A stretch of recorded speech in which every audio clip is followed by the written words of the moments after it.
What's up everyone, Music Beats here. Today we're going to be creating a new series. I'm actually excited about this. I'm thinking we should name this series Your Favorite Producer Taught Me. I'll be watching videos of some of our favorite producers making beats, Ocean, Kenny Beats, Simon Servita, and I'll be trying to make something similar to what they're making, but in my own way. Our first producer we'll be doing this with will be Kenny Beats, and we'll be watching the Kenny Beats and T-Pain video. So what I want you to do is I want you to comment your favorite T-Pain song, and also I want you to comment your favorite beat that Kenny Beats has produced. So let's not waste too much time and let's get right into this. I'm ready to go. So the first thing we need to do is have me do work. I'm gonna have you play some chords just to start it off. Hold That's on. fucked up. Come on, bro.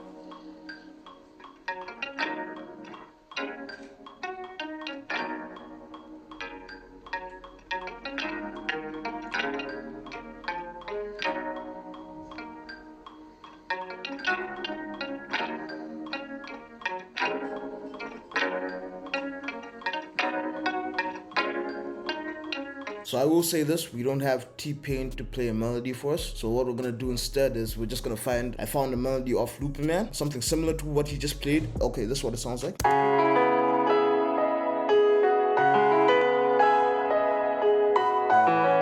So we're gonna go to this box right here, and then we're just gonna left click and drag up until we get to the BPM of the loop. So the BPM is 176, and we know that because it just reached this 16th mark right here. Oh shit, we go up! Explain to the people what you just did. I just brought it up. I literally just took it up like a couple keys, a couple semitones. I took all the MIDI, all the piano you played, and just do. Okay, now, so as he just said, sometimes when you're working with melodies or samples or loops, what you can do to make it sound better is you can transpose it up or down. So in FL Studio, to do this, all you do is you click on the loop or sample, double click, and then we have this pitch knob right here. 1200 cents means that you're bringing it down a full octave, and if we'll put it up 1200 cents, we're bringing it up to a higher A. And let's see what happens if we pitch it down 400 cents.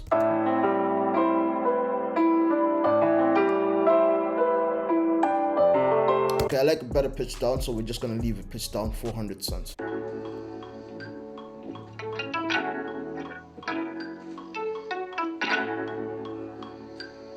Okay, so from what I'm seeing now, T-Pain is kind of creating like a bass line, and this is very important when you're making beats, especially during the intro section. You have a bass line in the intro, and then when the beat actually drops, what happens is that you have like your 808 hit, which will make it just sound different. What we're gonna do is we're just gonna drag a pattern onto here.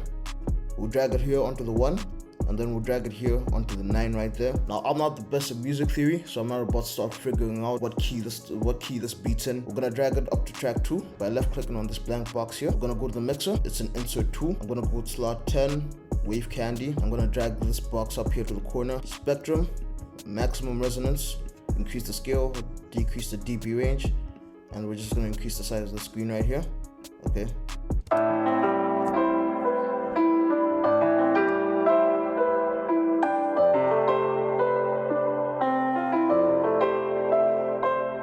Okay, so lucky for us, it looks like the first section and the second section are mostly in the same key. So here it's A and down here it's F. So we're gonna go to our channel rack, go to more plugins, we're gonna go to Tower Noise Maker, and then I'm gonna choose a bass that I know is gonna sound good. Okay, let's go bass deep. This plugin's free, and I'll leave a link to it in the description. Hover over the notes here.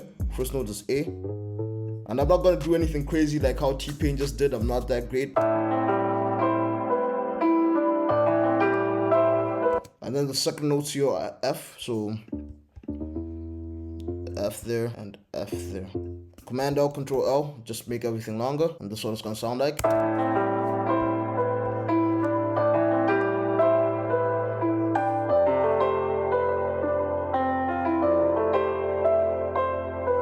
So now we have our bass notes. They're not as fancy as T-Pain's, but they get the job done. Let's delete this wave candy and let's get back into the video. Where you from, Kenny?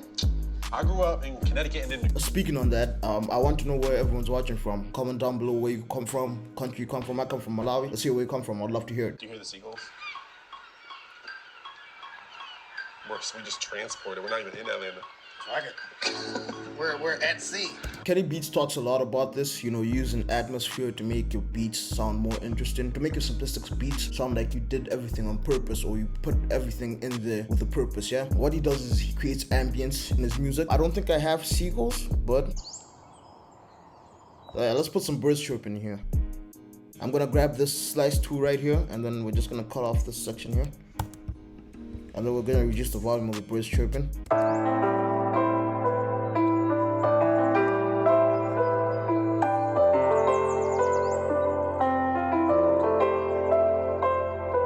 It gives it like certain ambience. Like right now, as you said, you're not where you are. You're probably in some forest somewhere, you know, looking at birds and shit. So yeah. I basically cut it up, two of the pieces you did, and I put it in this RC20, which is like, this is just how to make everything a sample. If you got a boring stock piano, the first piano that comes up in your plugin, and it just doesn't sound like it has any feel to it, you could put like the wobble on it. And start doing a little detune. See how that moves up and down? All these distortions. Oh, this is why all my beats sound like trash. I personally don't have RC20 because RC20 probably costs about $50 or 100. I forgot how much it costs specifically. But what we can use Izotope Vinyl free plugin. I'll also leave a link to Izotope Vinyl in the description. What we're gonna do is we're just gonna go to track 2 here. It's right there. So we're gonna go to slot 3, type in Izotope, and we're gonna choose Vinyl. As Kenny Beats already explained in the video, all this does is that it just makes it sound like a sample. This one's not as in depth as RC20, but then it has some of the same basic features. Like for example, I noticed that if we take it to 1930, it kind of puts like a high pass filter on it, like takes out a lot of lows in the melody. If we put 2000, a lot of the lows are present. Okay, so what I'm gonna do, I'm gonna leave it at 1970, and then we're just gonna increase the warp a little bit.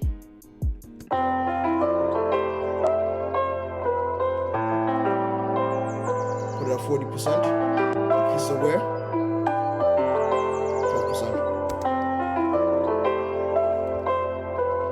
Now it's sounding more like a sample. This is the Valhalla I was talking about. So Valhalla is just a reverb company. They make all my favorite reverbs. Oh, because Valhalla is Viking heaven.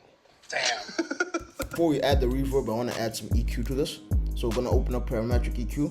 We're going to go to presets, 20 Hz plus 18 Hz cut. We're going to cut off some of the bass until maybe 148 Hz, and then cut off some of the lows. Next, we're going to go to more plugins. Just type in Valhalla. I don't have Valhalla Room, but I have Supermassive. Great free plugin. I'll also leave a link to this in the description. We're going to go to presets, reverbs, medium, and then we're going to choose 80s mod room. We're going to decrease this down to maybe 15%. That's what it's going to sound like.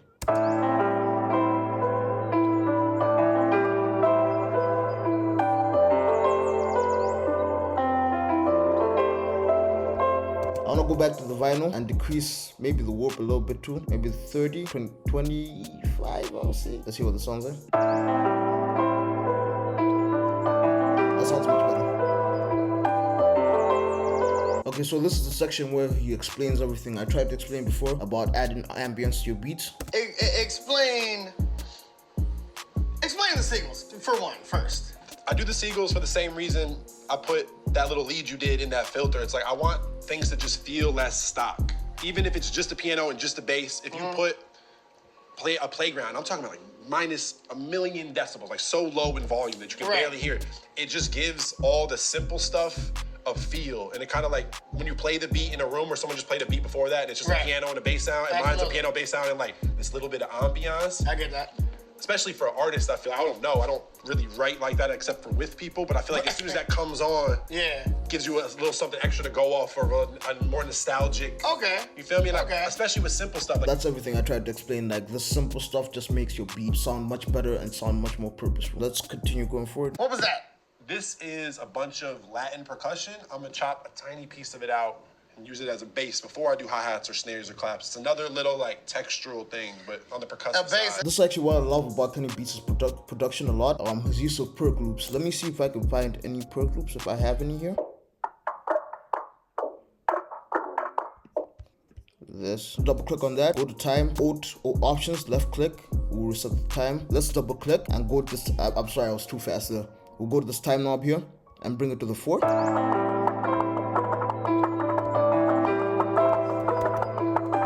I feel like that's off time. We're gonna go back and then stretch it maybe to the 8.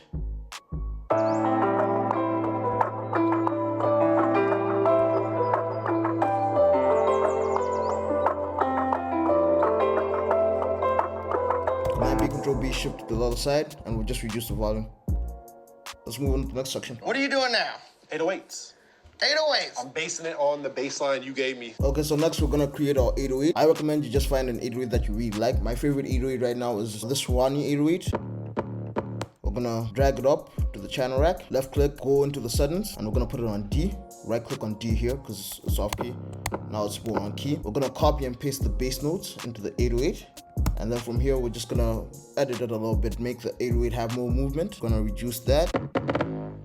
There. I'm gonna highlight these, drag them out, and then here we're gonna do the exact same thing, except we're gonna make it a little bit different. It's gonna hit more. It's gonna hit here, here, here. Actually, let's leave it there, there, there. It's gonna hit twice right here, here, here. We'll leave a note here at the beginning of the 9. Command L, Control L. That'll just make everything longer. We're gonna go back into the 808, and then we're gonna decrease everything except the hold.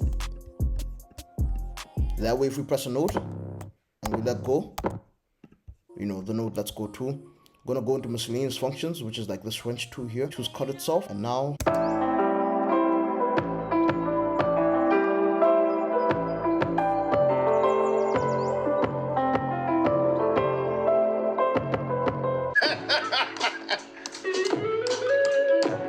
Oh, so you... No, we're not skipping over that. No, over what? So you just did a hi-hat right now. Yeah, real quick. I'm gonna keep. You can do that in Ableton? Yes. you can do that in Ableton. Let's sort out a hi-hat. He hasn't put any rows in it yet, so we'll just right-click, choose for each 2 subs. And nah, actually, let's not do that. Let's make it a little bit more complicated and a little bit better. We're gonna delete these notes here. Now we're gonna go inside, and then we're gonna reduce the velocity of the second hi-hat. We're gonna right-click from here to the 1, Command B, Control B, until we get to the end of the 8. We're gonna choose none, shift right twice. This is what everything will sound like.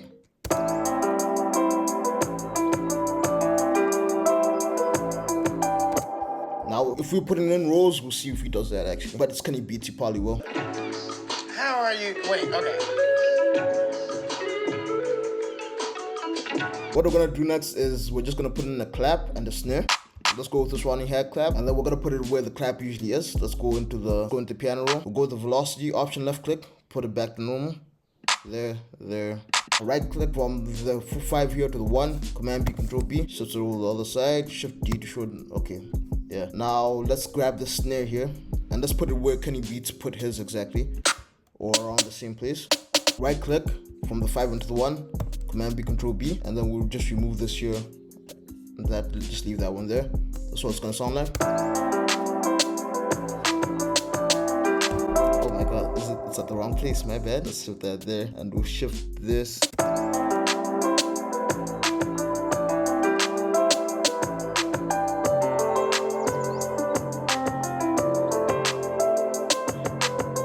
With the claps, but you see how the claps fill in all that space? That would just be a hi-hat and a snare, be boring. There's all that room. This is what... Okay, let's add a kick. Honestly, this is how you know Kenny Beats work so fast. I did not even see him add that kick. Let's go with the kick here.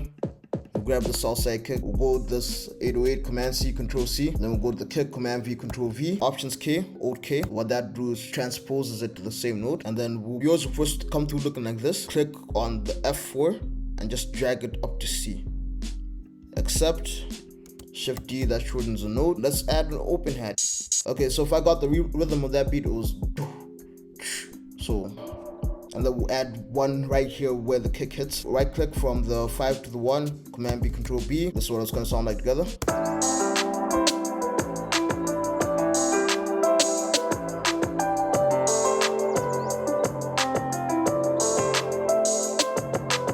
Let's see what else next. So from here, basically the beat is done. All they do is they just talk about arrangement, mixing and mastering. What I'm gonna do next is I'm just gonna quickly arrange this beat. I'm gonna delete the pattern, go to pattern 1, split by channel, Control, Shift, left click on Tau Noisemaker. Then I click on the last hi-hat, and then it highlights everything for us automatically. We're gonna drag this all into track 1. Now I want to change the order of this loop here, because if I play it right now, I want this section here to be like the hook section, and this section to be the verse section. So we're gonna slice it up by grabbing the slice tool here, slicing it in the middle there, Shift P. We're gonna bring that there, and then we're gonna bring this section right here. Actually, let's leave the section up here, down there. We're gonna leave everything except for the bass here. So what we're gonna do next is we're gonna add like a transition into, so that it hits into the 1. And let me leave Kenny Beats to explain why this is important. Transitions are now. Turnarounds. is what I call them, maybe. Turner. It just makes the one of the next section hit harder to me. As soon as that 808 come in, this little swell is gonna make everybody focus on Does it though? Watch. I'm gonna. Take that clap out. What is that? What'd you just put there? This is a reverse cymbal. That's fucked up. So that's like a 808 cymbal just backwards. Sounds like this. That's fucked up. We're gonna do exactly that, except I won't add a reverse cymbal. I'll add like a reverse wind sound. This is my favorite effects right now. I'm gonna grab the slice tool right here and then Shift P, delete this section, double click. We're gonna reduce the volume so that it doesn't overpower the rest of the beat.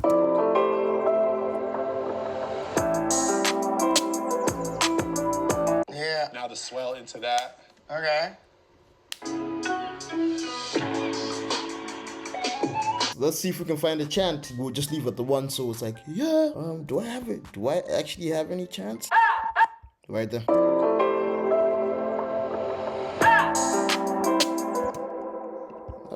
Let's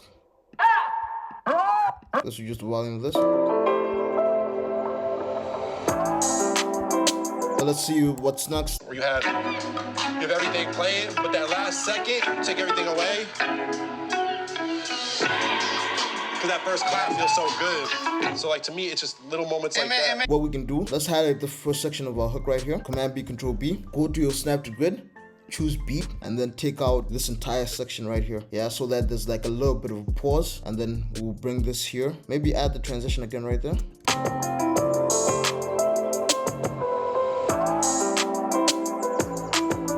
Personally, I think that the beat's done. What I'm gonna do is I'm just gonna quickly mix and master it, and then I'm just gonna show you a preview of the beat. Okay, what I've taken away from this video we just watched is how to manipulate sounds or how to manipulate your arrangements to make your beat sound more interesting. The use of ambience, I'll take it away from the main beat here, but the use of ambience, especially in the intro here, can make your beat sound better and much more interesting too. And also the use of perks, yeah, to add a little bit of groove or a little bit of bounce to your beats.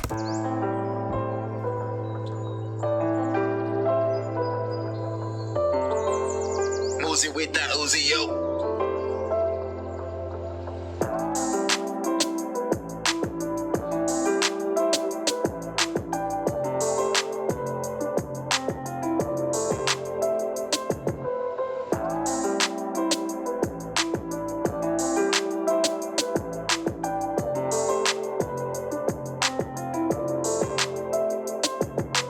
Yeah, so that's the video for today. Thank you very much for watching. I want to continue doing this series, so I want you to comment down below on who you want me to do next. Should I do Ocean? Should I do LL Beats? Should I do J Cactus? You know, Simon Savita, you let me know. And also, I recommend that you continue watching my videos. If you want more FL Studio tutorials, YouTube will recommend the best tutorials you can watch, and you can just click on any of them in front of my face.